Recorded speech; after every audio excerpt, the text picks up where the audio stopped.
அதாவது ரெட்டை வேடம் நடிக்கிறது ஒரு வகை, 3 வேடத்தில் நடிக்கிறது அதை காட்டிலும் சிறப்பு. இந்த 3 வேடத்துலேயும் 3 ஆள் தான் போலன்னு காட்டுறது சாதாரணம் இல்லை. 3 பேரும் 3 வாரியாக நடிக்கணும். அப்படி நடிச்சிருக்காரு தெய்வ மகனில். மாநில விருது பெற்ற படம் இந்த படம். இந்தியாவினுடைய அகாடமி விருதையும் பெற்ற படம் இந்த படம். சிவாஜி கணேசன் ஐயாவுடைய வெற்றி படிக்கட்டுகளில் முக்கியமானது. இதில் நீங்கள் படம் பார்த்தா 3 பேருன்னு தான் நம்புவீங்களே தவிர ஒரு ஆளுன்னு நம்பவே முடியாது.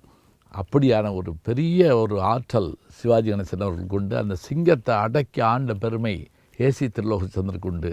படம் பார்க்குறப்ப நமக்கு இத்தனை ஒரு மகிழ்ச்சி ஏற்படுது அப்படின்னா, படத்தை திரும்ப திரும்ப திரும்ப திரும்ப நம்மளை பார்க்க வைக்கிறது அந்த அவர்களுடைய உழைப்பு தான், நடிப்பு தான், தமிழ் தான் என்கிற பெருமை நமக்கு இருக்குது.